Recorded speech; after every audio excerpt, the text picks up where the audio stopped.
a través del Centro de Capacitación e Investigación Doctora Alma Montenegro de Fletcher y la Oficina de Ética y Gestión Pública, ha organizado la conferencia Aspectos éticos del Sistema de Protección de la Niñez.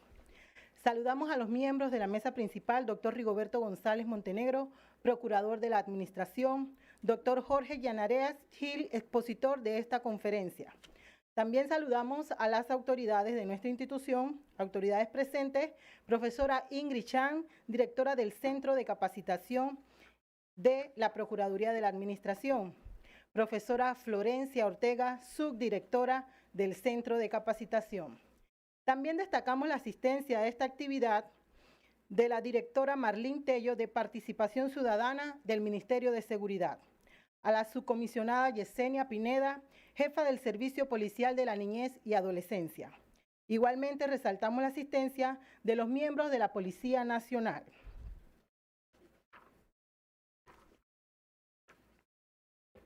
Igualmente le damos la bienvenida a todos los participantes que nos acompañan de manera virtual a través de nuestro canal de YouTube, así como a los presentes, bienvenidos todos.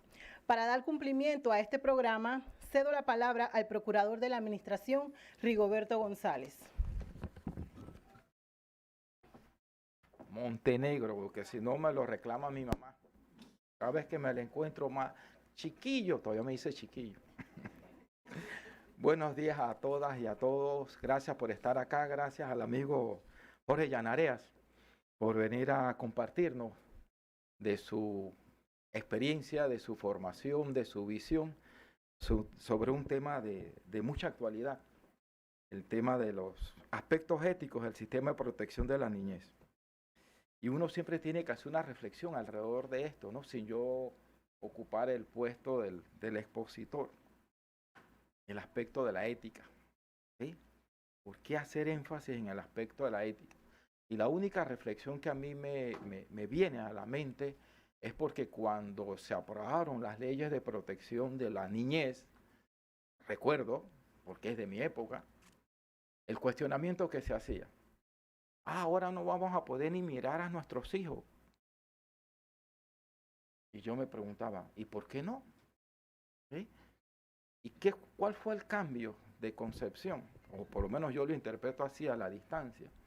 Bueno, es que cuando se toma conciencia que los niños no son más que lo que son, como somos nosotros, seres humanos, personas, teníamos que respetarlo en razón de eso, de su dignidad, independientemente si fuera tu hermanito, si fuera tu sobrino, si fuera tu hijo, si fuera tu nieto, es un ser humano.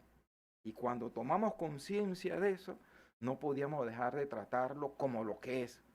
A las personas se le tratan como personas.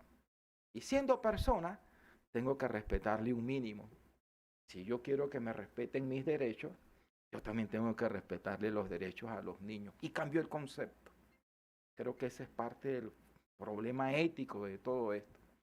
Cada vez que nosotros, como seres humanos, como sociedad, dejamos de reconocer derechos, es porque estamos deshumanizando al que yo tengo al frente. Yo no te voy a tratar como persona, tú no eres igual a mí. Luego entonces no tienes los mismos derechos que yo tengo. Ese es el componente profundo en todos estos debates. Cada vez que surge alguien y reclama los mismos derechos que tienen los demás. Un problema humano. Ese es el tema de fondo. Pero nosotros nos damos cuenta del valor que tienen esos derechos cuando son los míos los que desconocen. Entonces ahí me acuerdo, ¿sí?, que yo tengo también derechos y los de los demás, ¿por qué no se los respetamos igual? Entonces, sin robarle, no. Yo nada más hago la introducción, le decía a Jorge, porque él es el que sabe de esto y este es el que va a hacer el desarrollo. Pero yo siempre aprovecho estos momentos, Jorge, porque es un momento también de hacer algo, no sé si la palabra correcta es de catarsis, ¿no? Las mañanas cuando me levanto siempre me hago mucho cuestionamiento, si estamos haciendo las cosas bien. Siempre tenemos que preguntarnos eso, si estamos haciendo las cosas bien. Y cuando nos hacemos esa pregunta, entonces tenemos muchas cosas que vemos alrededor de nuestra sociedad para darnos cuenta. si estamos haciendo las cosas bien.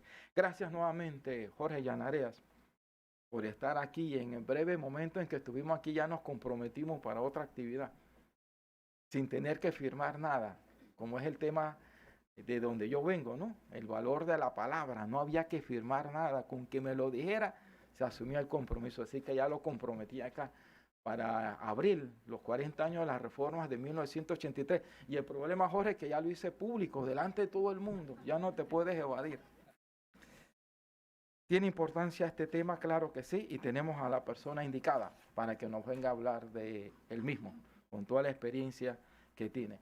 Nuevamente, gracias por estar acá. Esto es lo que motiva a seguir haciendo actividades de esta naturaleza, sabiendo que estamos haciendo las cosas bien. Gracias a la profesora Ingrid, a la profesora Flor, que son las directoras y la subdirectora del Centro de Capacitación e Investigación de la Procuraduría de la Administración, doctora Alma Montenegro de Fletcher. Tengo que decirlo completo, ¿no? Para algo se le puso el nombre. Y al Departamento de Ética, que fueron los que organizaron la actividad, y por ellos estamos hoy aquí. Nuevamente, gracias.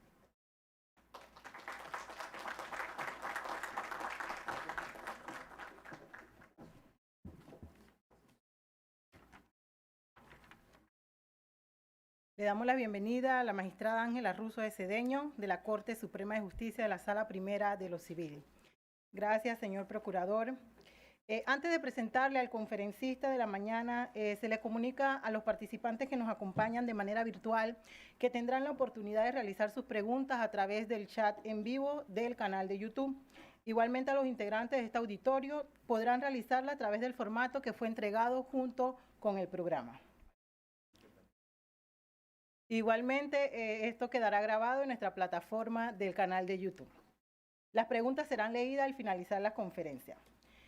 Permítame ahora presentarle una breve reseña profesional y académica del doctor Jorge Llenarea. El doctor Jorge Llenarea es graduado en Derecho y Ciencias Políticas de la Universidad de Panamá. Obtuvo título de maestría en Teoría Política y Social por la Universidad de Sussex, Gran Bretaña. Hizo estudios de sociología en la Universidad de Warwick, Gran Bretaña, y ha sido profesor de Derecho Constitucional en la Universidad de Panamá y ha dictado múltiples cursos de maestría sobre servicio, justicia constitucional y derechos humanos. Actualmente es profesor adjunto en la Universidad Estatal de Florida y es el presidente del Instituto Iberoamericano de Derecho Constitucional, sección Panamá. Desde hace más de 15 años forma parte del equipo de especialistas de las Naciones Unidas en Panamá. Ha sido conferencista y ha dictado cursos en distintas ciudades de América Latina. Sus investigaciones han sido publicadas en revistas académicas y libros en el ámbito latinoamericano. Sus contribuciones más conocidas son su análisis de las instituciones de democracia directa en Panamá, el reencuentro de un siglo de los derechos sociales en las constituciones panameñas, entre otros. Con ustedes, el doctor Llenarea, quien desarrollará el tema aspecto ético del sistema de la protección de la niñez. Bienvenido. Un aplauso, por favor.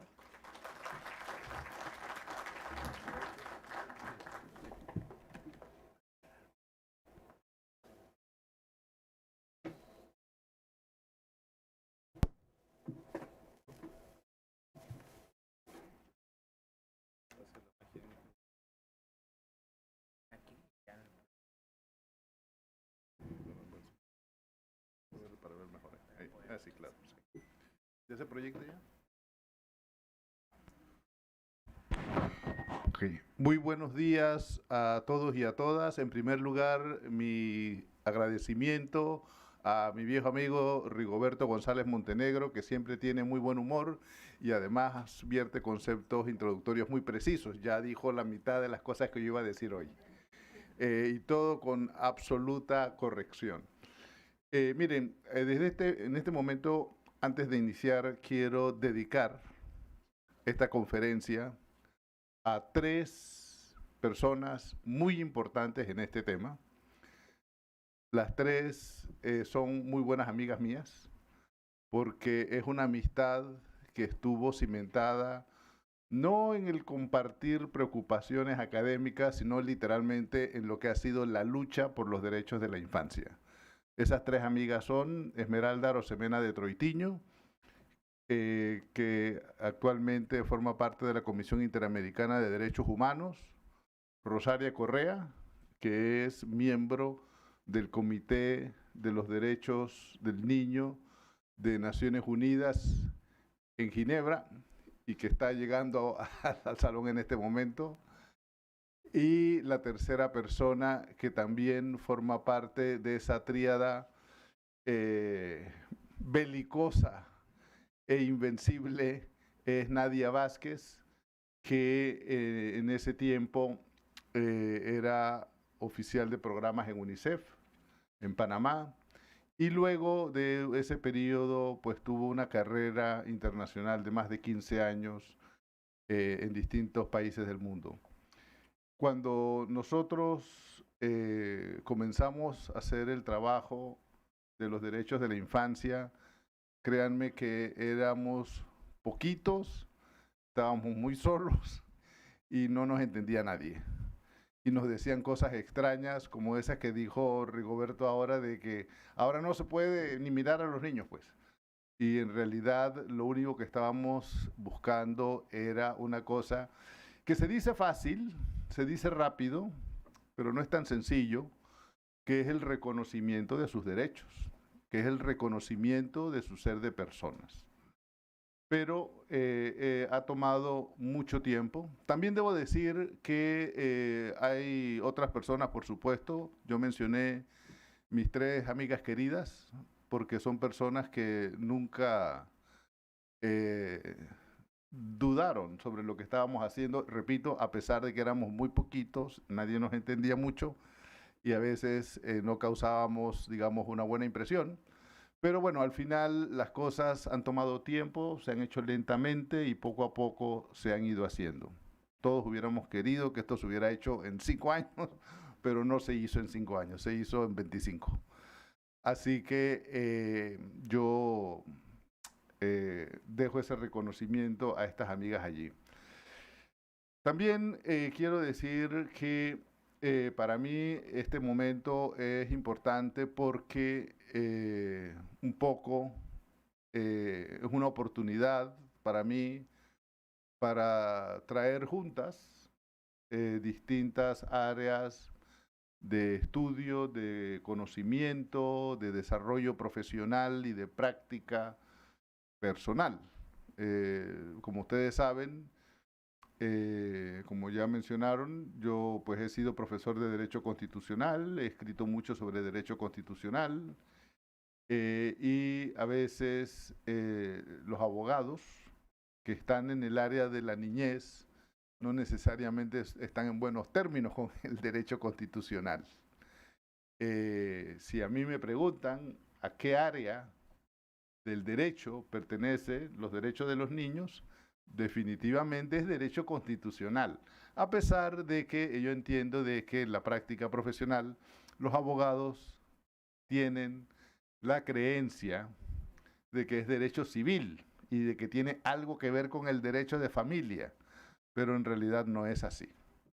Es derecho constitucional y ustedes verán en la explicación que daré después por qué digo eso.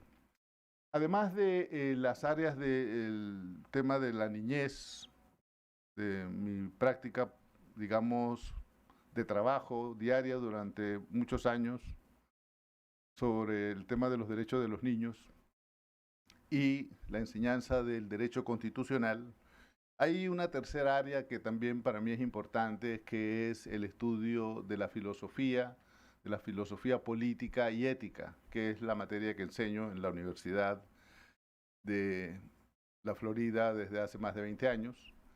Lo que ocurre con la ética también es que necesita un poco de esclarecimiento. Entonces, lo que yo me voy a proponer hoy es hacer una mezcla de todas estas cosas y he preparado una presentación para facilitar la comprensión de ustedes del momento en que estamos. ¿Ok? Es una conferencia, digamos, para entrar en conversación con el público sobre muchos temas que no se pueden resolver de un momento para otro, no se pueden resolver con palabras, y ya ustedes verán pues la inmensidad de las cosas de las que estamos hablando. También quiero agradecer al equipo de la Procuraduría porque han facilitado pues esta conferencia y me han apoyado en la parte informática. Entonces, primero que todo veamos lo del contexto. ¿En qué momento estamos hoy? Creo que hay que ser muy claros que con la aprobación de la Ley 285 del 2022, la República de Panamá se ha obligado a poner en práctica un sistema de garantías y protección integral de los derechos de los niños, las niñas y los adolescentes. Fíjense, no es que el sistema existe, sino que las leyes obligan ahora a poner en práctica un sistema. Es decir, algo que está en proceso. Estamos en una transición de la nada a algo. Y eso va a ocupar no un mes ni un año, sino que eso va a ocupar los próximos años. Creo que también es importante desde el primer momento vincular todo lo que hacemos en el área de los derechos de los niños con las obligaciones que el Estado panameño contrajo al firmar la Convención sobre los Derechos del Niño. Miren, hay países en América Latina, está el caso de Colombia, para no hablar del de Brasil, que apenas se firmó la convención, apenas aprobaron la convención en sus países, aprobaron una ley creando un sistema de protección. Antes de un año. Nosotros nos ha tomado bastante tiempo llegar aquí. Así que tenemos que pensar que por mucho que sea el tiempo transcurrido, en realidad lo que estamos haciendo es cumplir con la Convención sobre los Derechos del Niño. ¿Qué pasa? Yo voy a plantearles un cronograma. Creo que el hilo del tiempo ayuda a entender un poco las cosas. Yo creo que aquí ya la mayoría de las personas quizás no tienen la memoria, digamos, de haber vivido estos momentos, por eso no es malo recuperarlos. La primera ley que en Panamá se hizo tratando de crear un sistema de protección fue la Ley 24 de 1951, es la ley que crea el Tribunal Tutelar de Menores. No piensen que esa fue la primera ley de menores. La primera ley de menores comenzaron desde el inicio de la República, mucho antes de que hubiera Código Civil o Código Administrativo. Se creaban casas que tenían una función básicamente de policía administrativa para atender cosas urbanas. Esto que se llaman los menores abandonados, los huérfanos, los problemáticos, bueno, creaban unas casas. Esas casas después se evolucionaron y le llamaban casas de trabajo y educación. ¿Por qué le llamaban trabajo? Siempre para mí ha sido una cosa extraña, porque la gente pensaba que los niños, porque no tenían familia, debían trabajar. Esas casas de educación y trabajo luego evolucionaron hacia escuela para niños criminales. Panamá tuvo una escuela para niños criminales, así, de título. Entonces, todo el que llegaba allí, ya ustedes saben. ¿Cuál era el problema con ese niño? Era que no tenía familia. Entonces terminaba en la escuela para niños criminales. Una racionalización de eso ya por el año 1926, que es como uno diría un momento estelar en la historia, crearon el reformatorio. ¿Qué le pusieron de nombre Justo Arosemena además? El reformatorio, ustedes no se recuerdan, pero quizás los abuelos de ustedes tienen todavía alguna vaga idea de lo que fue el reformatorio. Fue el reformatorio lo que conoció Clara González de Beringer, esa ilustre feminista panameña, y ella se propuso trabajar en eso. Clara González es una de las primeras personas que en Panamá trabajó el tema de la protección de las personas menores de edad. y ella ayudó a que ese reformatorio se transformara en otra cosa. Hacia 1940 ya tenemos una oficina que se llamaba Instituto de Vigilancia del Niño. Imagínense, había que vigilar al niño. Esa era la manera como la gente entendía que había que relacionarse con este fenómeno social. Y también, finalmente, estaba esa ley del Instituto de Vigilancia del Niño, se convirtió después en el tutelar de menores. O sea que cuando llegamos al año 1951, en realidad tenemos una larga evolución de instituciones. El tutelar es como la coronación de un momento. Y la ley del tutelar es sumamente breve. Son unos poquitos artículos, son 15 artículos, no dicen mucha cosa, y dicen el juez tutelar de menores se comportará como un buen padre de familia. ¿Con quién? Con todos los menores. Bueno, ¿quiénes eran los menores? Estamos hablando de lo mismo que son los niños. Bueno, no, porque el Código Civil tenía al mismo tiempo, desde principios de la República, y lo habían tomado en Panamá del Código Civil de Colombia, el de España, etcétera, tenía una regulación sobre personas menores de edad que era totalmente diferente. Era aquellas personas menores de edad que tenían familia, que vivían con su padre y su madre, que tenían derechos, que heredaban. Entonces, claramente hay dos tipos de personas menores de edad. Aquellos que están regulados en el Código Civil y aquellos que, como no tienen familia o que vienen de un entorno violento, entonces se les llama menores.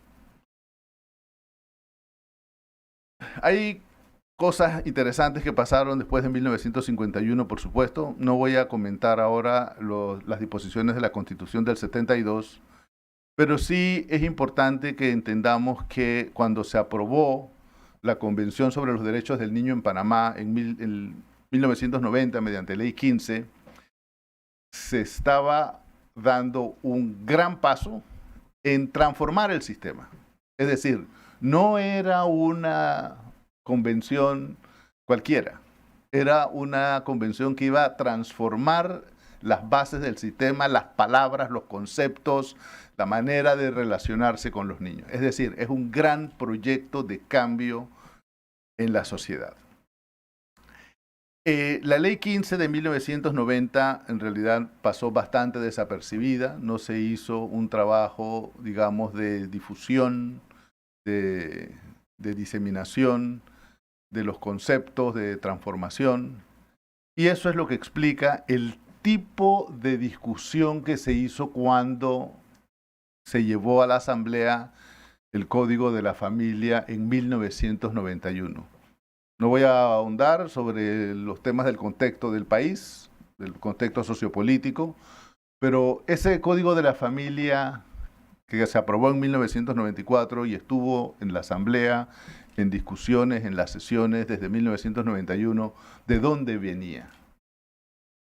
Ese código era un viejo proyecto de 1980-1982 que durante la etapa de la dictadura militar, los militares no pudieron pasar. Hubo oposición a ese proyecto, se consideraba que le daba demasiado poder al Estado, y en un Estado dictatorial gobernado por militares como que no era buena idea. Así que ese proyecto no avanzó y se quedó por allí. Cuando después de la invasión entonces se retoman los temas de infancia, los temas sociales, se buscó el viejo proyecto que había, que como ya he dicho, era anterior a la convención. Entonces es el Código de la Familia, que tiene el libro segundo, que se llama el libro de los menores, el que en realidad establece en Panamá un régimen de menores que Panamá nunca había tenido. Todos los países en América Latina tenían códigos de menores desde el año 1920. Algunos tuvieron varios códigos de menores. Panamá nunca tuvo un código de menores, porque la ley del tutelar era una ley muy escueta. pero el Código de la Familia, es decir, 3 años después de la Convención sobre los Derechos del Niño, introdujo una reglamentación más anticuada que lo que era la Convención. La Convención, para no hacer esto muy largo, no voy a decir muchas cosas, es una Convención de Derechos Humanos, fue aprobada en la Asamblea General de las Naciones Unidas después de 11 años de debate. ¿Por qué 11 años de debate? Ustedes van a decir, pero eso no quiere decir que había muchas dudas. No, al contrario. Lo que ocurre es que la Convención sobre los Derechos del Niño es el instrumento más complejo de todos los instrumentos de derechos humanos, porque la Convención sobre los Derechos del Niño incluye en su texto instituciones de todas las familias jurídicas del mundo. Es decir, nosotros no lo vemos, pero hay allí instituciones que son propias del derecho anglosajón. Hay allí instituciones que son propias del derecho musulmán. Hay ciertas cosas que nosotros no podríamos explicarnos por qué están allí, pero es porque no responden a la tradición del derecho romano continental. Así que nosotros tenemos que ver la Convención sobre los Derechos del Niño como una de las más grandes proezas en materia de reglamentación de derechos humanos, porque ahora sí está todo el mundo en una sola convención. No es para un país o para un grupo de países, es para todos. Y por eso fue que esos debates tomaron tanto tiempo. Obviamente, cuando se aprobó la convención el 20 de noviembre de 1989, Panamá no estaba en condiciones de hacer un debate sobre eso, no estaba en condiciones de hacer una discusión de esos temas. Por eso es que estos temas han sido tan difíciles, porque empezamos en un momento inadecuado para el país, porque la discusión que se hizo fue una discusión sobre el Código de la Familia. Repito, el libro de menores lo que hace es consagrar todas las leyes que había mencionado antes, y eso lo podemos ver un poquito más con más detalle después. Así que la Ley 3 de 1994 es el Código de la Familia. Fíjense, cuando nosotros nos reuníamos, Esmeralda, Nadia, Rosaria, a ver qué podíamos hacer con esto de la infancia, no había ni siquiera un ministerio para hablar del tema de las personas menores de edad. Lo único que había en la institucionalidad panameña era la Dirección de Bienestar Social del Ministerio de Trabajo. Es decir, que nuestra contraparte institucional era el Ministerio de Trabajo, porque era donde había una cosa que llamaban Dirección de Bienestar Social y era lo único que había en el Estado panameño, no había más. Así que en 1997 la Ley 42 crea el MINJUNFA, que tuvo una corta duración, como vamos a ver. Esas palabras raras ahí significan Ministerio de la Juventud, la Mujer, la Niñez y la Familia. En 1999, y después de mucha lucha, se creó el Régimen Especial de Responsabilidad Penal de Adolescentes, mediante Ley 40. Yo digo que mucha lucha porque yo estaba allí, yo fui a la Asamblea muchas veces a defender el proyecto de ley, y la verdad es que había una resistencia institucional absoluta, y ese proyecto comenzó a implementarse, esa ley, cuando ya se hizo ley de la República. La discusión duró unos buenos 2 años, pero cuando se hizo ley de la República y había resistencia de las instituciones, quien en realidad empezó a implementar esto fue el recién creado Ministerio de la Juventud. ¿Por qué? Aquí es donde vienen las cosas extrañas del sistema. Vamos a hablar del sistema de una manera muy genérica. Básicamente lo que había ocurrido es que el Código de la Familia, eso lo voy a explicar más después, fue el que estableció en Panamá la jurisdicción de niñez y adolescencia, que en ese tiempo se llamaba jurisdicción de menores. Se le cambió a jurisdicción de niñez y adolescencia, fue con la Ley 40. Y además el Código de la Familia tenía también la jurisdicción de familia, como una jurisdicción separada de la jurisdicción de menores. Entonces, ¿qué era esa jurisdicción de menores del Código de la Familia? No era más que el tutelar de menores. Solamente que había ahora como una indicación, una pretensión de que sí había que comportarse con los cánones de la Administración de Justicia, porque estaba en la Administración de Justicia. El tutelar de menores formaba parte, era del Ministerio de Gobierno. El tutelar de menores nunca fue del órgano judicial. Eso pasó al órgano judicial, fue con el Código de la Familia que se creó la jurisdicción. Entonces, como el tutelar de menores era una institución total, que lo tenía todo, el tutelar de menores no solamente tenía un juez, tenía la Secretaría Social, etcétera, varias instituciones allí. Tenía además los centros de internamiento. Entonces quedaron en el órgano judicial administrando los centros de internamiento de menores, producto del Código de la Familia. Entonces eso había que pasarlo, en realidad era a la administración pública, porque los centros donde están privadas las personas no son materia para que lo administre un tribunal, que era el modelo del tutelar de menores.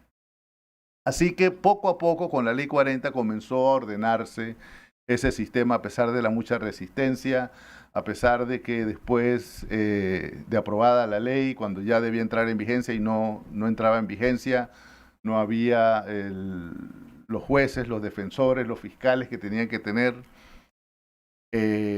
Hubo una prórroga de la entrada en vigencia de la ley por unos años más. Así que no es sino hasta el año 2003 que en realidad la Ley 40 entra en vigencia.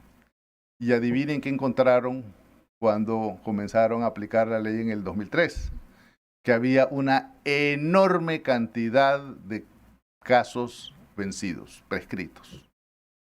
Los plazos habían vencido, las acciones habían prescrito y la primera oleada de resoluciones aplicando la Ley 40, ustedes pueden decirlo, son de negación de justicia, porque había pasado el tiempo, no se había hecho nada y eso fue bastante difícil y complicado porque la gente no entendía cómo una ley moderna lo que va a producir es prescripción, prescripción, prescripción, prescripción. Pero era porque no se había aplicado la ley desde el principio. Cuando a mí me preguntaron sobre eso, yo dije, bueno, esto se va a regularizar en algún momento. En algún momento vamos a lograr ponernos al día con la aplicación de la ley. Fíjense, para la administración de justicia es algo muy delicado. Decir que hay una ley pero que no la vamos a aplicar. Entonces, esa es un poco la situación que se superó en aquella época, ya entrando en el siglo XXI. En el 2005 se crea el Ministerio de Desarrollo Social, se toma lo que era la estructura del MINJUNFA y se le da un sentido diferente. ¿Cuál es el sentido que tiene la creación del MIDES? Que de nuevo hoy a veces está un poquito, que la gente no se comprende. El MIDES era un ministerio rector de la política de niñez. Es decir, ya más o menos había filtrado la idea de que teníamos que tener políticas de infancia y el rector de esas políticas tenía que ser el Ministerio de Desarrollo Social. Por eso había en el MIDES una dirección de niñez, porque esa dirección de niñez tenía a cabo ese trabajo. Ser ministerio rector obviamente es una manera de organizar la administración pública. Eso supone que el ministerio que es rector no da servicios a la población. ¿Por qué? Porque lo que va a regular el ente rector son los servicios justamente. Así que quizás esa figura todavía necesita más trabajo, necesita retoque, pero el MIDES sigue siendo el ente rector en materia de políticas de infancia. Vamos a ver eso cómo va evolucionando después. El 2009 es una fecha importante también para nuestro tema porque se crea la Secretaría de Niñez y Adolescencia, llamada CENIAF. Eso que se aprobó mediante Ley 14 del 2009, en realidad eran los artículos de un proyecto que había sido aprobado en Consejo de Gabinete en el 2007, se llevó a la Asamblea y la Asamblea nunca quiso discutirlo. Es decir, se hizo todo el acto ese donde el ministro va y presenta el proyecto, se lleva a la comisión. En algún momento la presidenta de la Comisión de Niñez dijo que sí, lo vamos a discutir, pero nunca se discutió. Ustedes pregúntense por qué no se discutió. Pero lo cierto es que se tomaron los artículos relativos a la creación de la Secretaría de Niñez y Adolescencia como organismo independiente del MIDES y se pusieron en una ley. Y ustedes, si se fijan en la ley de la CENIAF, por allá hay un capítulo que habla del sistema de protección. Es la primera vez que hay un capítulo de algo que se habla de un sistema de protección.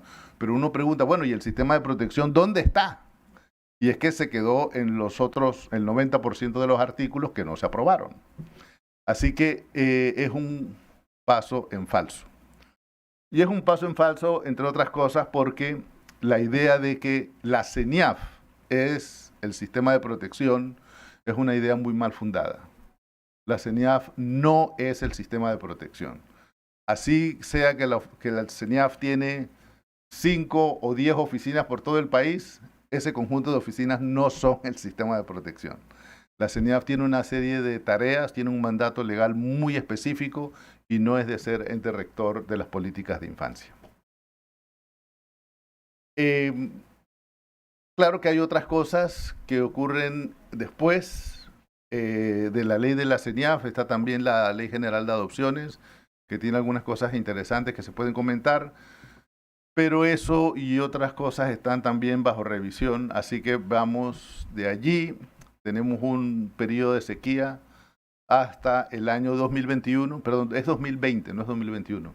2020, cuando se crea la ley de la primera infancia, que es la Ley de Desarrollo Infantil Temprano y Protección de la Primera Infancia. DIT quiere decir Desarrollo Infantil Temprano. Esa ley tiene la virtud de que claramente está concebida como un marco de política pública. Y eso ustedes van a ver cuál es la importancia de esto después. Y en el 2022 llegamos entonces a la creación del Sistema de Protección Integral de la Niñez, Sistema de Garantías y Protección Integral de la Niñez, que nos obliga a entender la historia de la que venimos. ¿Por qué tenemos los problemas que tenemos? ¿Por qué tenemos las discusiones que tenemos? Es por la historia de la que venimos. Miren, yo hoy les voy a transmitir 5 mensajes, que es la agenda que voy a desarrollar después.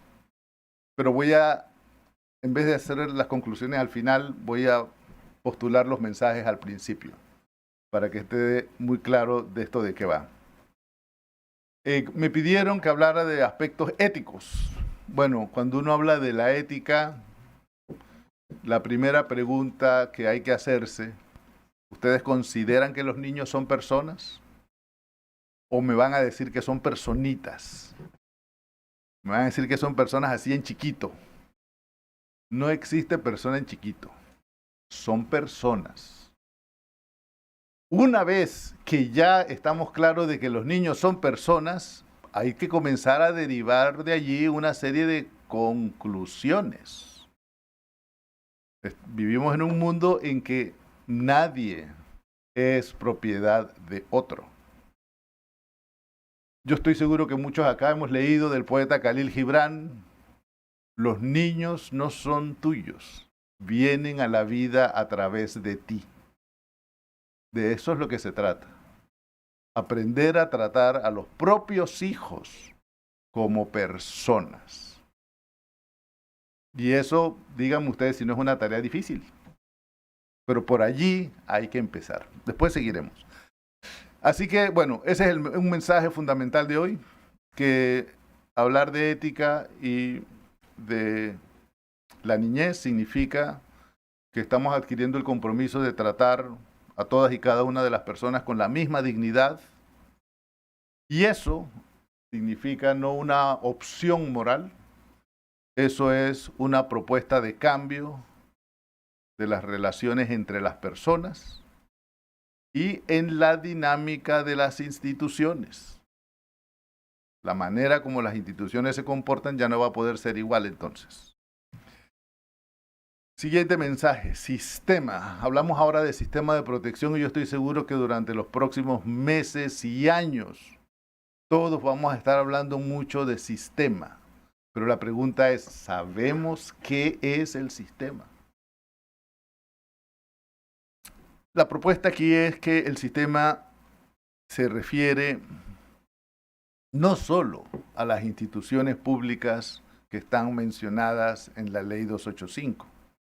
El sistema incluye también a las responsabilidades de, yo diría, pues las asociaciones voluntarias, las empresas, los centros académicos, los medios de comunicación, todo es parte del sistema. Podemos conversar más sobre cómo se hace esto, cómo se logra esto, pero la idea es que no pensemos que el sistema solamente se refiere a los funcionarios. Protección, palabra clave en lo que hemos dicho, ¿verdad? Todo lo que llevamos visto supone algo de protección.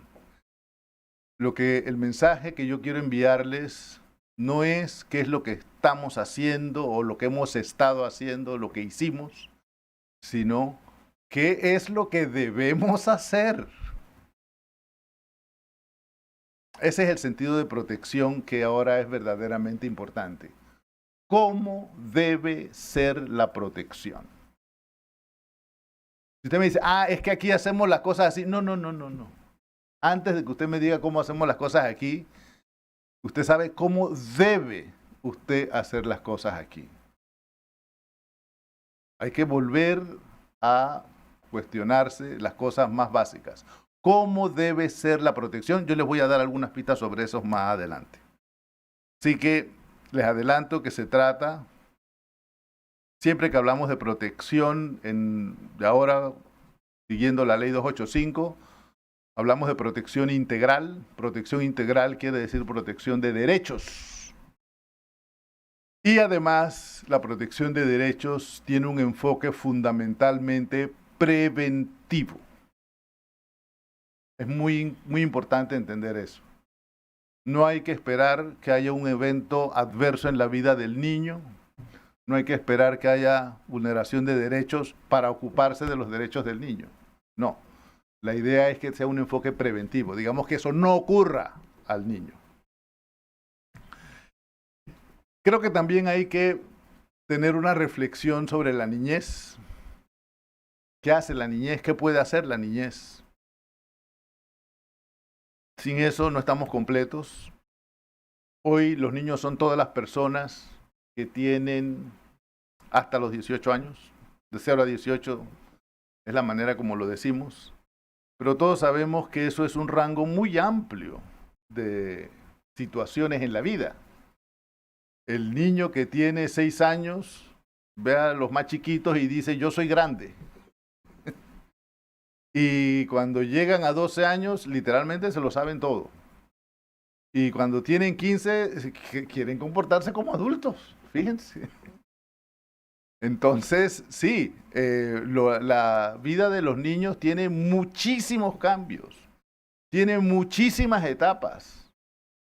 Yo los invito a que dejemos de usar el término niñez para hablar de eso como si fuera una sola cosa. Por eso tiene mucho sentido que las leyes en Panamá y en otras partes de América Latina también, sobre todo, comiencen a hablar de adolescencia. Porque la adolescencia es una etapa de la niñez. Y ustedes saben, al chico o chica de 16 años no le gusta que le digan niño. Él no se siente niño y no le gusta que le digan niño. No lo trate como niño. Así que eso es algo que hay que considerar como parte de las tareas que tenemos en el presente. Con esas etapas no solamente estamos hablando de crecimiento físico, de maduración biológica, de desarrollo, de capacidades, de aprendizajes. También tenemos que darnos cuenta de que ejercen derechos. Los niños ejercen derechos. Pero claro, usted no va a decir, oye, pero si acaba de nacer y ni habla, ¿cómo va a ejercer derechos? Bueno, en ese momento No es así. Pero también hay que aprender a escuchar incluso al pequeño bebé que no habla. También hay que aprender a escucharlo. Así que sí, piensen que los niños ejercen derechos y los ejercen con relación a la etapa en la que se encuentran de su crecimiento, desarrollo, maduración, sus aprendizajes. Hoy con el tema de la tecnología, ni les cuento. Es una vergüenza para nosotros que saben mucho más que nosotros. Sí, hay que decirlo. Y el acceso a la información es algo poderoso para ellos. Créanme que ellos lo saben. Si ninguno se lo ha dicho a ustedes, así es porque le tienen piedad. Pero ellos saben que ellos tienen más acceso a conocimiento de lo que ustedes saben. Ellos saben que ellos pueden encontrar la información y las cosas mucho más rápido que ustedes. Así que dejen de estar considerando a los niños como gente que no sabe, como gente que no puede, como gente que no tiene capacidad, es decir, con negativos. No lo miren con negativos, mírenlo de una manera más bien positiva. El último mensaje, el título tenía en realidad estas 4 palabras: ética, sistema, protección y niñez, pero yo le he agregado una 5ª palabra, que me parece que es la justa. Hoy. ¿Hacia dónde vamos hoy? Creo que todo el mundo se ha hecho esa pregunta en algún momento de su vida, o cuidado que ya en algún momento del 2023. ¿A dónde vamos? Es importante saber a dónde vamos. Y es muy importante saber a dónde vamos. Entonces tenemos que hacernos una reflexión de a dónde vamos con esto de el sistema de protección de la niñez. Yo aquí la propuesta que les hago es muy sencilla, de nuevo, muy fácil de decir, puede tener muchas aristas, pero créanme que es así. No es que vamos a cambiar las leyes porque queremos cambiar la sociedad. Es al revés. Tenemos que cambiar las leyes porque es la sociedad la que ha cambiado. Estamos en un proceso de ajuste. La sociedad que tenemos hoy, y me refiero, sí, a Panamá, no es el Panamá de los años 60. Fíjense, cuando gente como Rigoberto o yo nacimos, mira que te he incluido, ¿no? Cuando nosotros nacimos, el porcentaje de población menor de edad era más del 40%.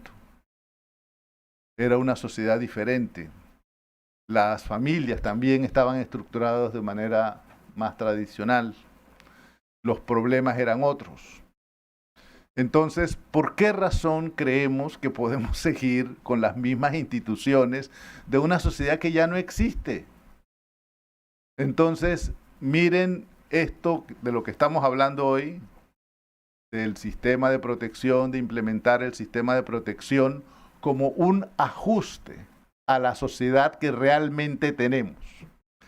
Después me referiré algo más sobre eso. Así que estos son los 5 mensajes de hoy y vamos a desarrollar cada uno. Cuando hablamos de ética, siempre nos transporta al tema de los paradigmas, de cómo pensamos la ética. Hay una manera de pensar la ética muy sencilla, que es una ética normativa, es decir, decimos que la ética es una regulación de la conducta humana y muchas veces pensamos que esa regulación de la conducta humana obedece a principios y esos principios son de carácter moral, ¿verdad? Eso es lo que muchas veces pensamos.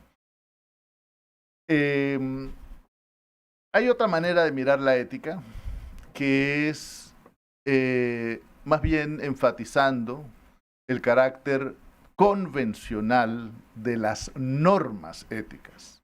Aquí ya no nos ocupamos tanto de los principios, nos ocupamos de las normas éticas. Y decimos, no, es que las normas éticas son acordadas por la gente. La gente dice, oye, ¿cómo me siento yo mejor que me traten? Así, bueno, vamos a tratarnos así de ahora en adelante. Y ya ustedes saben, así como a mí me gusta que me traten, yo debo tratar a los demás. Entonces decimos que eso es convencional, es una materia de acuerdo. Y por eso, cuando uno tiene un enfoque más comunicativo de la ética, uno busca acentuar la racionalidad del discurso público. Es decir, cómo debemos hablar de las personas, cómo debemos referirnos a las personas. Entonces siempre debemos referirnos con respeto. Entonces eso hace que cambiemos el lenguaje y que tengamos una orientación diferente a la manera de abordar las cosas, porque tratamos de ponernos de acuerdo en la sociedad. Hay una ética que es, digamos, descriptiva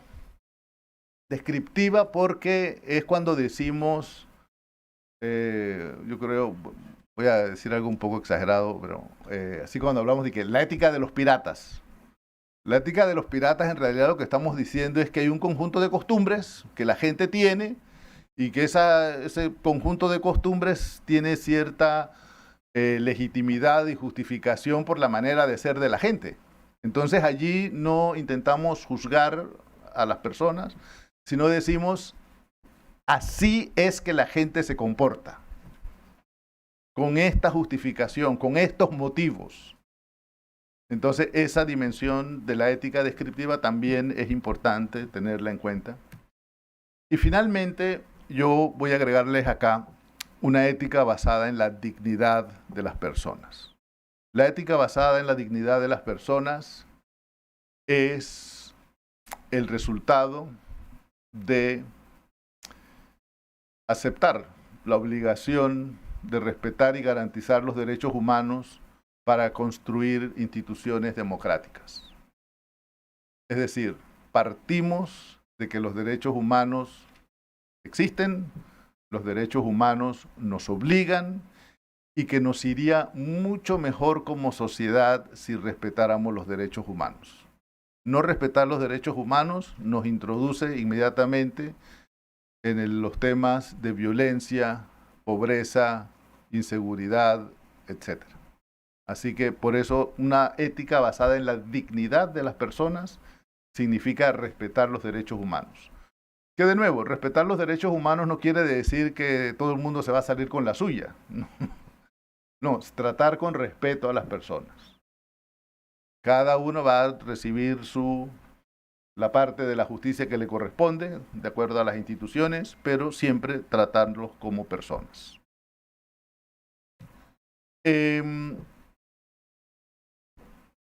Obviamente, todos estos enfoques de la ética que vimos son difíciles al momento de hablar de los niños, pero yo voy a hablar sobre el tema de los niños más tarde.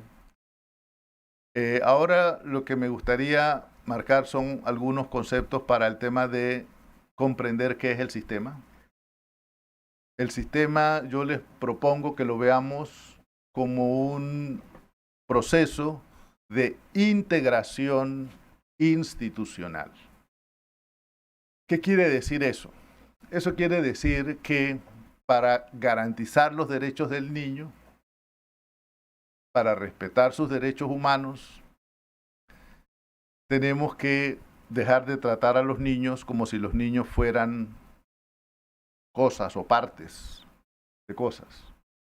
No existe tal cosa como el niño del Ministerio de Salud, el niño del Ministerio de Educación, el niño de la justicia. No, lo que existe es el niño.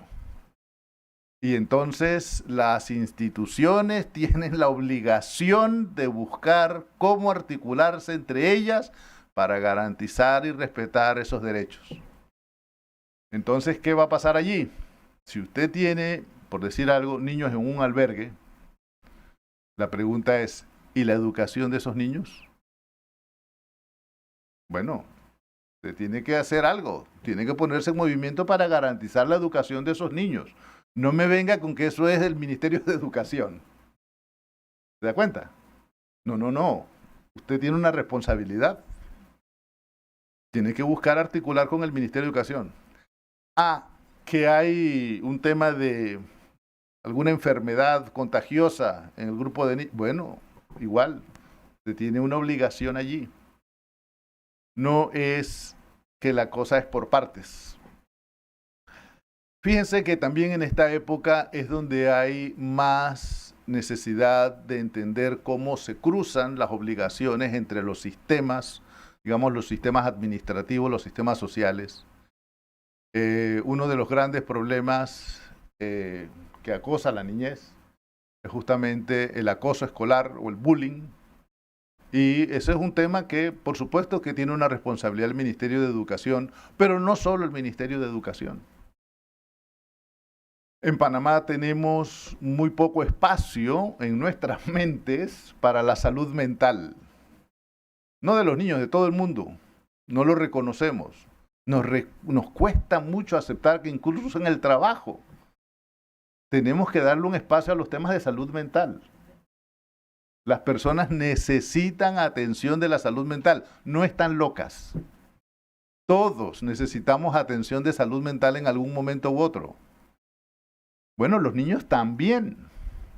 Entonces, las cosas que se puede resolver, digamos, profesionalmente y saludablemente a través de aceptar que tenemos que atender la salud mental de los niños, entonces comenzamos a enredar las cosas y decir, no, ese niño es un antisocial.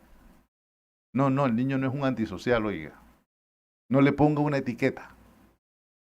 Lo que hay allí es un espacio para atender la salud mental de ese niño. Entonces, la integración institucional tenemos que verla precisamente con un propósito y tenemos que verla como un enfoque de integración institucional. Tampoco me parece correcto que en la integración institucional dejemos por fuera esos dos otros espacios vitales para el niño, que son la familia y la comunidad. Y en la familia, por supuesto, que es un espacio donde hay ética entre las personas, es decir, donde hay valoraciones y relacionamiento entre las personas, y que es importante que en las familias haya ese reconocimiento de la dignidad de todas y cada una de las personas y que los niños sean bien tratados. Yo pediría algo mucho más grande, mucho más intenso, que abolir el maltrato corporal. Por supuesto que hay que abolir el maltrato corporal, pero hay que ir por algo más profundo que eso, más grande que eso. No es suficiente con abolir el maltrato corporal. Hay que ir verdaderamente por relaciones familiares sanas, saludables, y eso también se aprende. Esa es una conducta que hay que aprender. Así que hay todo un espacio enorme en esta sociedad para incidir sobre la vida en familia. Y eso, créanme, que va a ser de extraordinaria importancia para los niños también. Porque los niños están en la familia. Los niños, uno de sus derechos fundamentales es la convivencia familiar, vivir en familia. Así que por allí comienza la defensa de los derechos de los niños. También la comunidad es importante. No podemos pasar de la familia directamente al Estado. Tenemos la comunidad como una mediación necesaria. La comunidad va a ser diferente si estamos en un barrio en la ciudad, si estamos en un área rural o si estamos en un territorio comarcal. Pero al final, los actores que la comunidad tenga, todos van a incidir de alguna manera u otra sobre los niños. Entonces, ustedes saben lo que es tener un parque en la comunidad, ¿verdad? Pero no es suficiente con tener el parque. Hay que ver quién administra ese parque, quién cuida ese parque y cómo tratan a los niños en ese parque. Porque puede ser una fuente de amenaza de sus derechos en un determinado momento. Así que hay que pensar que los actores comunitarios son importantes integrarlos en el sistema.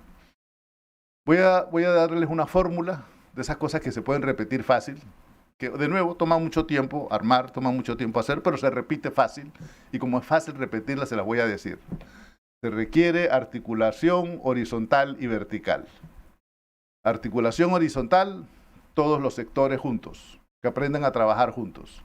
Educación, salud, MIDES, trabajo, etc. También el Ministerio de Seguridad, por supuesto. No crean que lo estoy ignorando. Estoy muy consciente de que están acá, pero tengo algunas menciones después. Entonces, sí, todos tenemos que aprender a trabajar juntos, pero también la articulación vertical es importante. Articulación vertical significa que lo que se decide en Edison Plaza no se quede en Edison Plaza. Lo que se decide en el Consejo de Gabinete no se queda en el Consejo de Gabinete. Eso tiene que llegar hasta allá abajo, donde están los niños.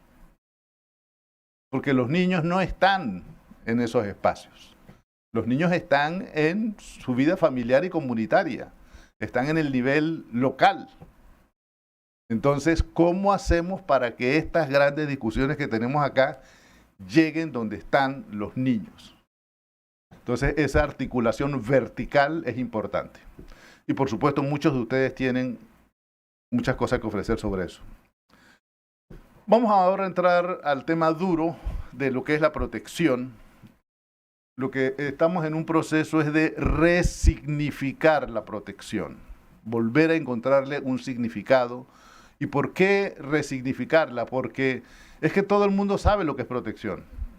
Si todo el mundo sabe lo que es protección, entonces, ¿qué les voy a decir yo si ya se lo saben?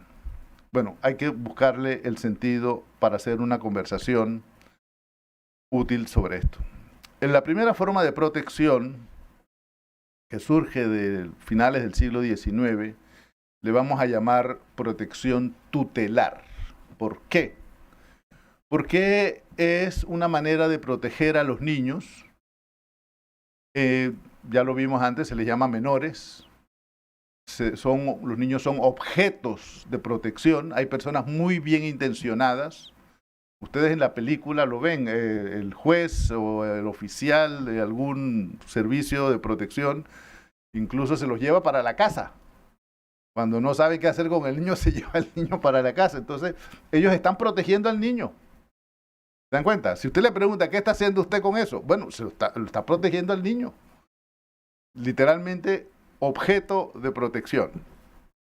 El modelo tutelar también funciona con un amplísimo margen de discrecionalidad. Básicamente es lo que los adultos digan, lo que las autoridades digan, es lo que el juez diga. ¿Se acuerdan que les dije que el tutelar de menores consagraba que el juez debía comportarse como un buen padre de familia? Bueno, ahí cabe todo. Es lo que la autoridad diga. Es interesante que, a pesar de que hay leyes de menores, que no son pocas, y algunas están vigentes, son leyes sin un principio de legalidad, porque la legalidad es para ajustar a los funcionarios a una conducta determinada. Eso es lo que llamamos principio de legalidad. Pero son leyes de un matiz muy extraño, porque lo que hacen es que le dan el espacio a las autoridades para que hagan lo que les da la gana. Entonces, todo es posible hacerlo con la protección tutelar. Y la otra cosa que ocurre con la protección tutelar es que tiene la manera como se resuelve es en el nivel de policía, pero policía me refiero a policía administrativa. Es decir, son los corregidores, son funcionarios que no necesariamente son judiciales los que al final toman las decisiones sobre los niños. La primera vez que se desarrolló el tema de los menores en Panamá con el Código Administrativo del año 1916, hay que ver dónde en el código estaba el tema de los menores. El tema de los menores estaba en la parte de policía moral que llamaban, y estaba en un capítulo que iba después de los borrachos, las prostitutas y los animales. Entonces, la regulación de los menores tenía ese contexto. Borrachos, prostitutas, animales, menores, eran las cosas de las que había que ocuparse. Entonces, esa no es la manera como nosotros entendemos el problema hoy. Hay que decirlo de salida, de que la protección tutelar está liquidada hace muchísimo tiempo. Que haya personas que lo repitan, bueno, esa es otra cosa. Pero la protección tutelar está liquidada históricamente. Como en Panamá hubo un periodo muy largo, ha habido un periodo muy largo, después de la aprobación de la convención y la creación del sistema de protección, que no es igual en los otros países, yo le he marcado como una transición a un concepto de protección judicial. ¿Qué quiere decir protección judicial? Bueno, que el que protege es el juez. Creo que es lo que muchas personas piensan en Panamá. El que verdaderamente protege al niño es el juez. Algún problema que pasa con el niño, busquen al juez. Cualquier cosa hay que ir al tribunal. Entonces, esa protección judicial es un minorismo atemperado. Tiene los tribunales de justicia como, digamos, la insignia de la protección. Es interesante que utilizan el concepto de interés superior que trae la convención, pero lo utilizan como un cheque en blanco. Es decir, es el juez el que decide qué es interés superior, que eso no es así. Pero eso es lo que hemos tenido como práctica, como realidad. Hay un famoso fallo de la Corte Suprema de Justicia del año 98 que está totalmente equivocado, pero sigue, no por eso no es interesante. Básicamente, en atención al concepto de interés superior, en ese fallo se decidió que el debido proceso no importaba, porque el interés del niño era superior al debido proceso, cuando en realidad ese no es el concepto de interés superior. Pero bueno, eso es el resultado de esa protección judicial, de esa hegemonía judicial. La siguiente, la nota sobre la protección judicial es que ofrece un enfoque fundamentalmente correctivo. La noción de protección aparece cuando ya algo malo le ha pasado a los niños. Entonces hay que corregir esa situación.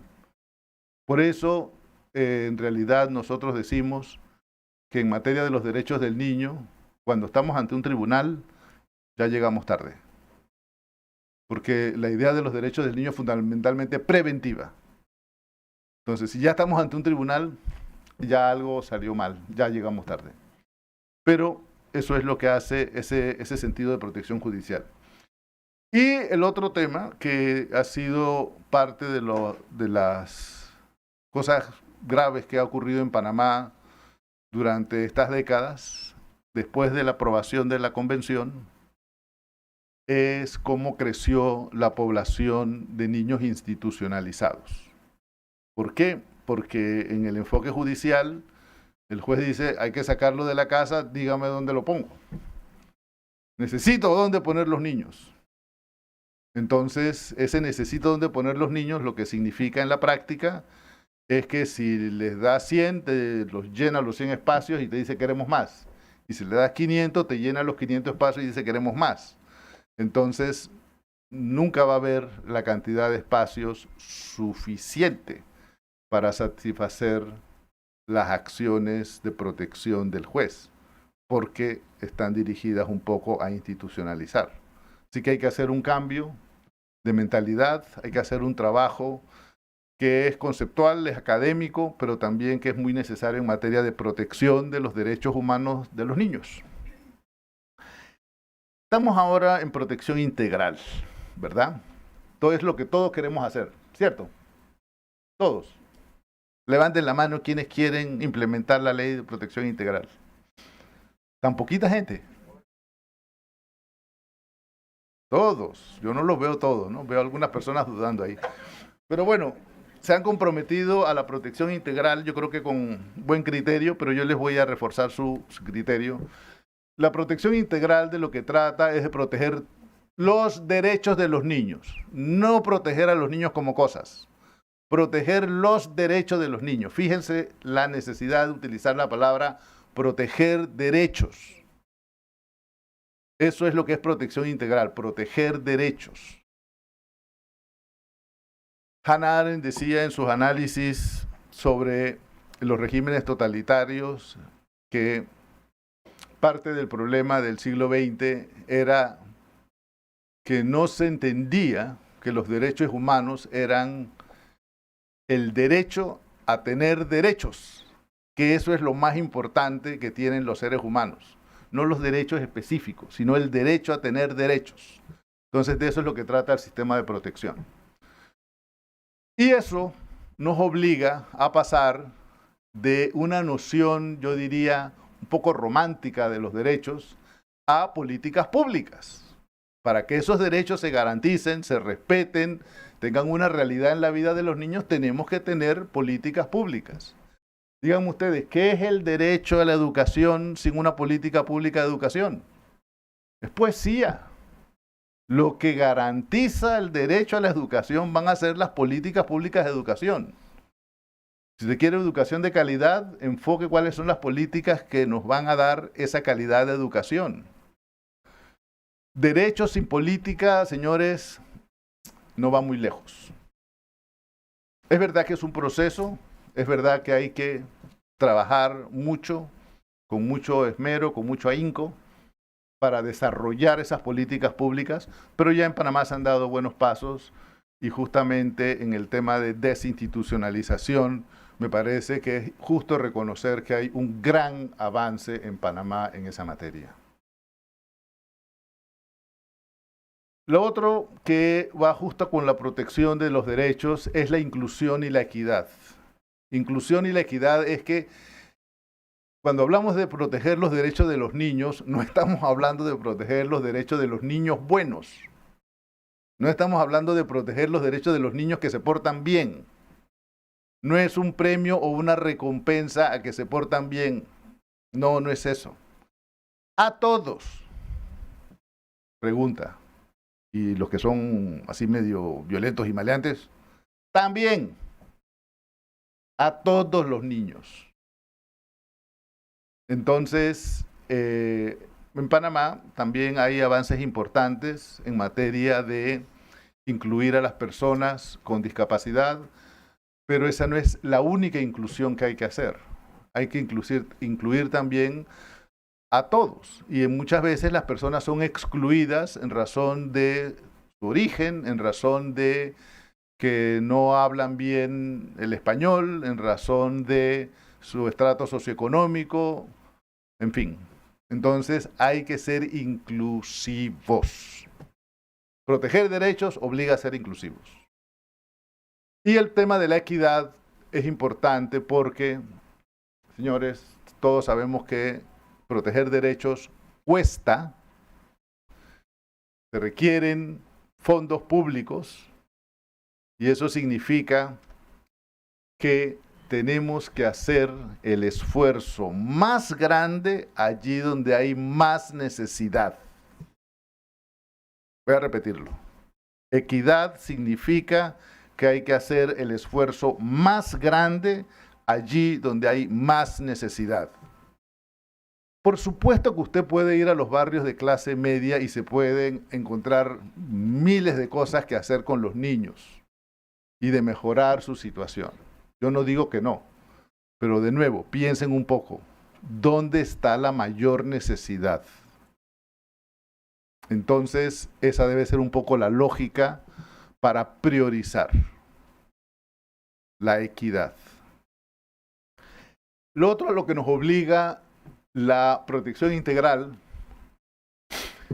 y de nuevo, esto es una materia que es difícil, porque es difícil políticamente, pero hay que hablar de esto, es que la protección integral obliga a tener canales institucionales regulares para escuchar a los niños. El derecho del niño a ser escuchado es central en la Convención. Creemos muchas veces que los derechos es darle cosas, ¿verdad? Hay que darle cosas, hay que darle comida, hay que darle educación, hay que darle salud. No, no, no, no. Tiene que aprender a escuchar si el niño evidentemente está recibiendo algo que él valora o que él ni siquiera sabe qué le están dando o ni siquiera entiende por qué está ahí. Tiene que escuchar al niño. Una vez que usted escucha al niño, de eso podemos hacer algo más grande que es la participación. Cuando eso está organizado, cuando eso es frecuente, cuando es algo que las instituciones saben cómo hacer, entonces hablamos de la participación de los niños. Es decir, la participación de los niños no es, tengo que decirlo, que los traigan aquí a bailar un bailecito de 5 minutos y termina el baile y lo sacan. ¿Verdad? ¿Lo han visto? Eso no es participación. Entonces, la participación es cómo usted está escuchando a los niños. ¿En qué momento el niño le va a decir, me encanta mi escuela? Sería bueno que los baños funcionaran. ¿Ven? Oiga, es importante que los baños funcionen. Díganme ustedes qué pasaría si en el lugar donde usted trabaja los baños no funcionan. ¿Cómo se sentirían ustedes? Entonces, ¿por qué ustedes piensan que para los niños no es así? Para los niños es igual. Señores, está documentado. Hay una enorme cantidad de niñas en Panamá y en todo el mundo que dejan de asistir a la escuela por la ausencia de baños. Preguntarle al niño, escuchar al niño, es central en la protección integral. Bueno, lo otro que ya lo he comentado varias veces es que la protección integral es fundamentalmente preventiva. Lo que queremos es que no ocurran esos eventos adversos en la vida del niño. Entonces, prevenir es algo que hay que darle un valor especial. No hay que esperar a que se violen los derechos de los niños para hacer algo. Aquí hay que hacer una crítica a la sociedad como un todo y a todos y cada uno de nosotros incluidos. Si ustedes se ponen a mirar los periódicos le dan mucha importancia al tema de niñez cuando hay un niño abandonado, cuando hay un niño delincuente, una adolescente embarazada o un homicidio, un delito cometido por un menor. Sí, es cierto. Es verdad. Entonces, ¿qué es lo que pasa? Solamente le damos relevancia a los niños en esos momentos adversos. Entonces, hay algo que está funcionando mal en nuestro enfoque de los niños. Y por último, la protección integral, créanme, para que no sean palabras solamente, para que no sean documentos, para que no sea papel, hay que recuperar lo local. Los niños están en lo local y hay que ir allá. Hay que ir donde están los niños. Tenemos que asegurarnos de que esto está funcionando de verdad, no de que está en el papel. Porque como es una ley de derechos humanos, no basta con decir, es ley y está vigente. No basta. La pregunta es, ¿se aplica? Las personas saben sus derechos, las personas reclaman sus derechos, tienen dónde y cómo hacerlo. Cuando hablamos de niñez, ¿qué es lo que pensamos? Crecer, desarrollarse, aprender, ser escuchado, dijimos, ¿verdad? Bueno, vamos a hablar un poco de cómo ocurren esas cosas en Panamá. Según el censo del 2010, el 32% de la población son niños. No es poco. Dejen de estar pensando que los niños son poquita gente. Es verdad que no están aquí hoy, pero no son pocos. 1/3 de la población. Son más de 1 millón de personas. Todo lo que hemos dicho para más de 1 millón de personas, ¿ustedes creen que es un reto fácil? De acuerdo a los estudios de Panamá, una tercera parte de todos los niños viven en pobreza multidimensional. Ese es un estudio del 2018. Estamos hablando de 450,000 niños. ¿Qué piensan ustedes que ha pasado con la pandemia? ¿Son más o son menos ahora? ¿Qué significa pobreza multidimensional? Pobreza multidimensional es un concepto que surge a raíz, un poco se oficializa a raíz de los Objetivos de Desarrollo Sostenible que se aprobaron en las Naciones Unidas en el 2015. Y de lo que se trata es de decir, no es suficiente con medir el ingreso de las familias para determinar si las personas son pobres. Hay que ver si las personas tienen acceso a salud, educación, sistemas de recolección de desechos, agua. ¿Se dan cuenta? Es algo más complejo. Por eso multidimensional, porque tiene muchas dimensiones.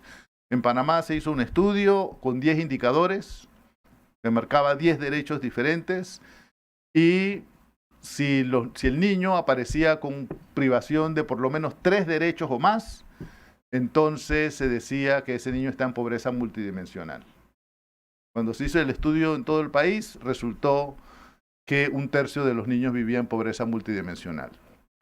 Cuando el Ministerio de Economía y Finanzas hace sus análisis de pobreza de ingreso o pobreza monetaria, ellos siempre pues sacan una cifra X, que ha venido bajando con el tiempo, quizás subió un poco durante la pandemia, no sé, pero quizás Panamá es un país que tiene cifras de pobreza bastante bajas. Lo que no se nos dice, se nos olvida, es que independientemente de cuántos sean los pobres, la mitad de esos pobres son niños. O sea que cuando hablamos de 10% o el 12% o lo que sea, bueno, es que la mitad de esos pobres son niños. Es decir, los niños están sobre representados en las cifras de pobreza. ¿Por qué sobre representados? Porque si son 1/3 de la población, no debieran ser más de 1/3 de los pobres, pero en realidad son mucho más. Fíjense, este es un tema de nuevo importante, no es necedad estadística, hay que ver qué está pasando allí. En Panamá, la mortalidad infantil de menores de 5 años es 16.1 por cada 1000 nacidos vivos. Uno puede decir, bueno, hemos logrado bajar un poquito, no mucho. Señores, Panamá no es un país pobre. Panamá tiene que compararse con Chile, Uruguay, Costa Rica, y en todos esos países está en menos de 10. Panamá tiene que hacer un esfuerzo por bajar la cifra de mortalidad infantil, pero un esfuerzo de verdad, eso requiere recursos. Ya ustedes se lo saben, está concentrado en las zonas donde hay más privaciones, está concentrado en los territorios comarcales y rurales. Pero hay que llegar, son niños. Violencia. El 44.5% de los niños y niñas sufren disciplina violenta en el hogar. Es un estudio de la Contraloría de hace algunos años. Y en la actualidad, en 1 de cada 5 embarazos, la gestante es menor de edad. Eso es un mensaje terrible acerca de lo que está pasando en esta sociedad. Entonces, cuando vamos a hablar de sistema de protección y de implementar sistema de protección, ¿cómo ustedes se van a medir?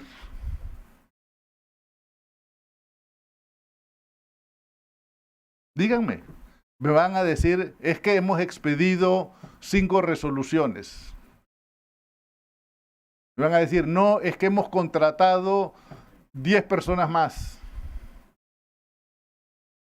Ángela es amiga mía, así que lo puedo decir. Hemos abierto un tribunal más o 2 tribunales más. ¿Así es que se van a medir?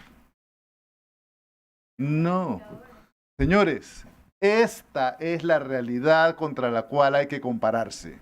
Si usted está protegiendo los derechos del niño, esto es lo que hay que atender. ¿Se acuerdan cuando les dije antes de que la protección integral movía la conversación de derechos a políticas públicas? Es por esta razón. Solamente así sabemos si estamos protegiendo los derechos de los niños. Por supuesto, hay 25 indicadores más importantes y muy claves para entender la situación de los niños. Está la asistencia a la escuela, está la capacidad de lectoescritura, está la vacunación, en fin, los controles prenatales también. Hay muchísimos indicadores. Bueno, son esos indicadores que tienen que ver con la implementación de la política pública, que nos van a decir si en este país se respetan los derechos de los niños o no. Entonces, por esa razón, tenemos que mover nuestra conversación social, nuestra conversación pública, nuestra conversación ciudadana y dejar de estar pensando que los derechos de niños se van a resolver en un tribunal de justicia. No, demasiado tarde cuando estamos ahí. El grueso del trabajo está acá. Solamente en ese momento, cuando nosotros nos damos cuenta de eso, de dónde está el grueso del trabajo de protección de los niños, es que vamos a comenzar a relacionarnos con los niños como personas que son.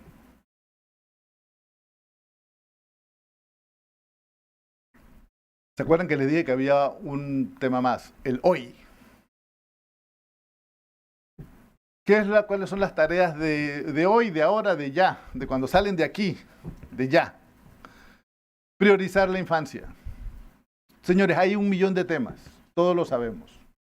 Hay 1 millón de cosas que hacer, nadie va a decir que no. Pero tenemos que aprender a priorizar la infancia.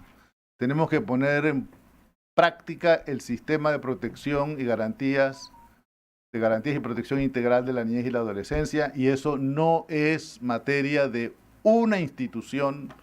Graciela ya se fue, pero no es materia de la CENIAF, es la sociedad, son las instituciones, es el Estado, es la comunidad, son las familias. Para todas las familias, yo creo que esto no debe ser difícil entenderlo. Los niños son una prioridad. Esto nos obliga también a desarrollar capacidades profesionales. No es de andar por la vida siendo buena gente. Hay que saber hacer el trabajo bien. Esto obliga, por ejemplo, a desarrollar sistemas de información, ¿verdad? Todos sabemos que sin sistemas de información andamos como ciegos por el mundo. Esto obliga a tener regularmente capacitación de los recursos humanos, porque la gente no nace sabiendo, la gente tiene que aprender. Entonces, esto es parte de lo que tenemos que hacer ya. Como decía, los derechos cuestan, por lo tanto, no hay que decirlo con remilgos de ningún tipo. La infancia cuesta, proteger los derechos cuesta, y tenemos que aprender a invertir más y mejor en bienes y servicios para los niños.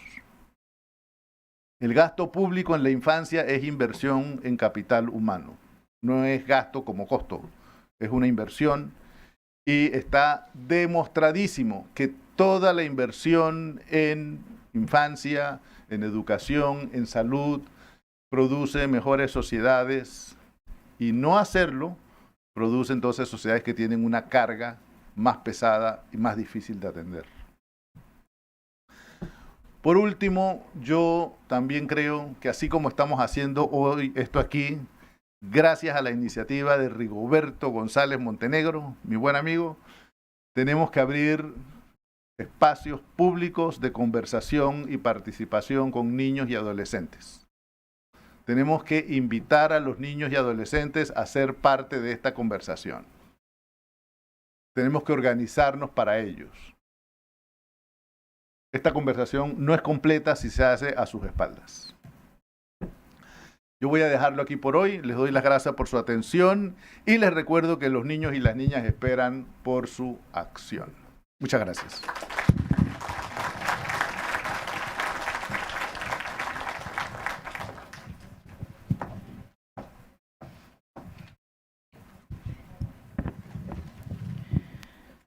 Muchísimas gracias, doctor Yenarea, por compartir de sus valiosos conocimientos y experiencias con cada uno de nosotros.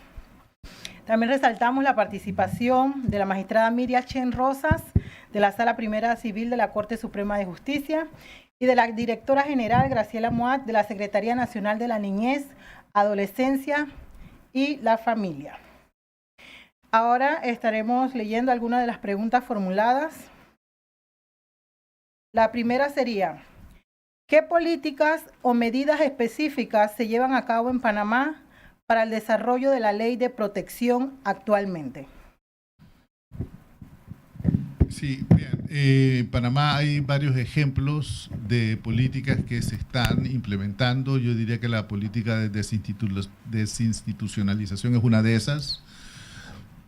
También está la política de primera infancia que se adoptó recién el año pasado, que es una revisión de un juego de políticas que había desde el 2014 aproximadamente.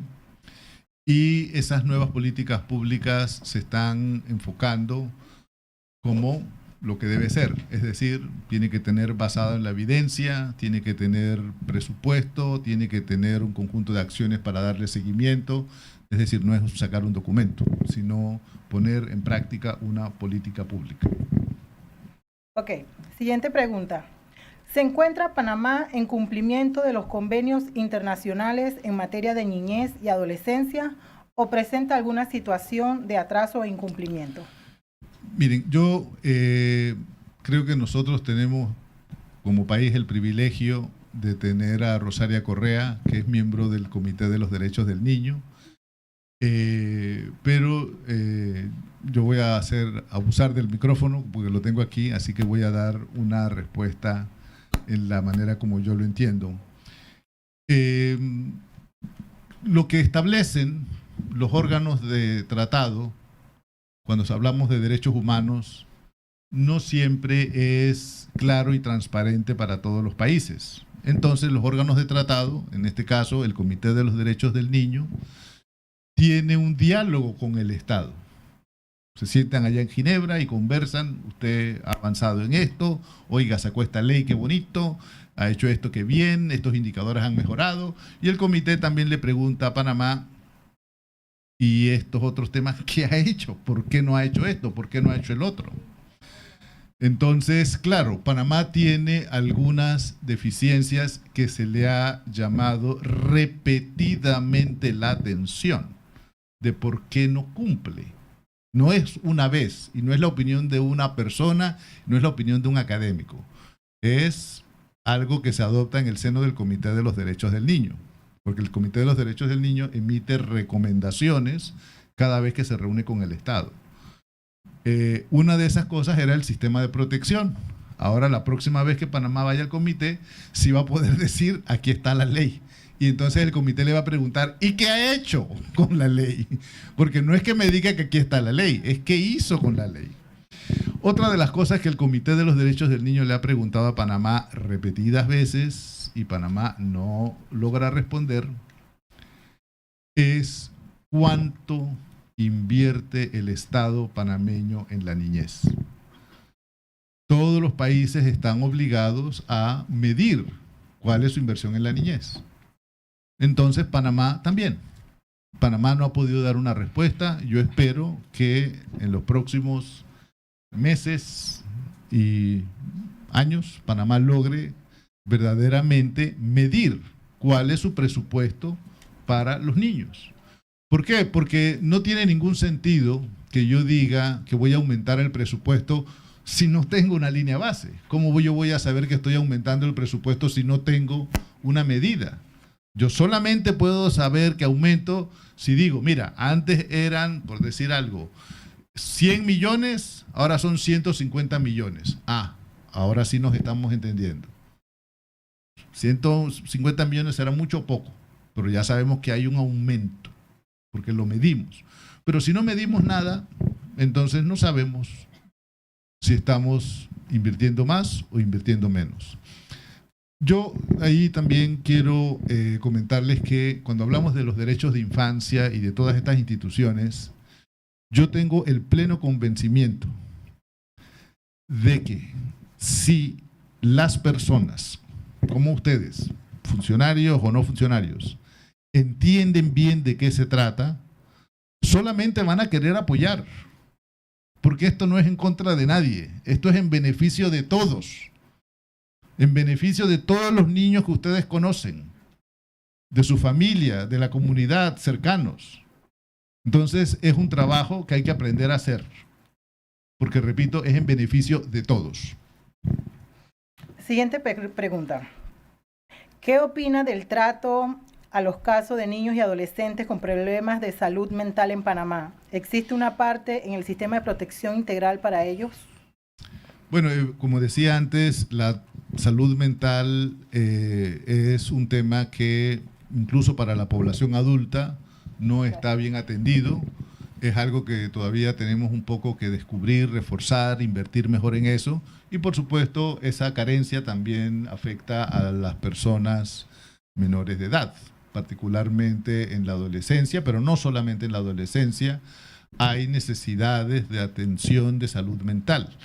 Yo pienso que todas las escuelas públicas y privadas deben tener internamente profesionales que se dediquen a atender la salud mental de las personas. No hagamos de la salud mental un tema de excepción. Es decir, está loco, esquizofrénico, no sé qué cosa. No, no. Las personas normalmente tienen que atender su salud mental. Eso es parte de la normalidad de la vida. El estrés en el trabajo, las pérdidas que uno puede sufrir a nivel afectivo, todo eso afecta a las personas. No hagamos de la salud mental, repito, una cosa patológica, extraña. No es eso de lo que estamos hablando. Estamos hablando de atender a las personas. Dice, el sistema de protección de la niñez y adolescencia, ¿cómo visualiza la corrección de los padres y hasta qué límite no es abuso? Sí, yo sé que eso sigue siendo como una preocupación de entender el tema de el maltrato a los niños. Yo recuerdo, yo participé hace muchos años en la Comisión Codificadora Penal y Procesal Penal. ¿Se acuerdan que sacó el Código Penal del 2007? Fue, ¿no? Y en algún momento alguien formuló que algo así como que se podía maltratar moderadamente o se podía maltratar siempre que no fuera excesivo el maltrato. Imagínense, el maltrato estaba bien siempre que no fuera excesivo. O algo así como que en determinado momento, como que era... No, en ningún momento el maltrato es malo, punto, ya. No hay que maltratar a las personas. Ya, no hay que maltratar a las personas, ni a los niños, ni a nada. No hay ninguna cosa que es el maltrato excesivo. No, el maltrato es maltrato. Ahora, sí es verdad que hay que enseñar disciplina positiva. Sí es verdad que hay que enseñarle a las personas, y los niños también, buenos hábitos. Y para eso hay una manera diferente de abordar las cosas. Yo no voy a hacer ningún intento de dirigir ahora a ustedes en cómo atender a sus hijos, pero créanme que cuando los niños se les responde de una manera afectiva, de una manera amorosa, los niños responden de la misma manera también. Y sí se puede hacer uso de la disciplina positiva en el hogar. Pero, por favor, abandonemos el proyecto de no maltratar excesivamente. ¿Sí? Última pregunta, por cuestiones de tiempo, dice, ¿por qué el derecho de los niños pertenece al derecho constitucional y no al derecho civil? Muy bien. Sí, yo me imagino que debe haber una buena cantidad de abogados en la sala. Ustedes saben, en el derecho privado, el derecho civil es parte del derecho privado, se dice, las personas pueden hacer todo lo que no está prohibido. Esa es la máxima del derecho privado, ¿verdad? En el derecho constitucional, que es derecho público, un poco el enfoque es justamente al revés. Solamente se puede hacer aquello para lo cual usted tiene un mandato en las normas. No puede hacerse el loco por ahí, hacer lo que le da la gana. Entonces, lo que ocurre con el derecho constitucional es que el núcleo del derecho constitucional es la garantía y respeto al derecho de las personas. Entonces, las autoridades solamente pueden hacer cosas que están mandadas en las leyes, en la Constitución y en las leyes. Eso hace que el enfoque sea totalmente diferente. Así que yo repito, como derecho humano que es, los derechos de los niños, la Convención, todo eso es lo que nutre a la Constitución. Nuestra comprensión de la Constitución, de la misión de las autoridades, muchos de ustedes son autoridades, entonces eso tiene que estar imbuido de ese sentido de que Usted necesita un mandato, un respaldo para hacer esto, y el mandato es proteger los derechos de los niños. Repito, no, la protección de los derechos de los niños no es de los niños buenos, no es de los que a mí me gustan, es de todos los niños. Eso se dice fácil, pero yo sé que en la práctica a la gente le cuesta un poco entender eso, de que es para todos los niños. Muchísimas gracias, doctor. Oiga, primero que todo quiero volver a agradecerles por su atención, su paciencia. Yo he visto que ustedes todos están muy conectados con el tema y quiero invitarlos a que sigamos comprometidos con este tema cuando salen de aquí, mañana, la próxima semana y los años que vienen. Créanme que vale la pena. Muchísimas gracias, doctor Yanarea. Un aplauso por su exposición. Como muestra de agradecimiento, llamamos al señor procurador para hacer una entrega de certificado de participación a nuestro destacado conferencista.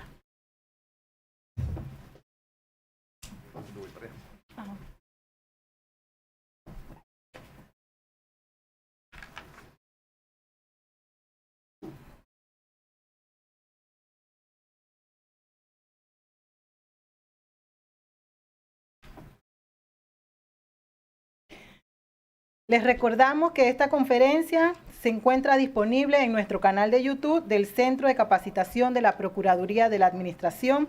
La organización del evento le da las gracias a todos y todas por su participación. Que tengan un excelente día. Muchas gracias.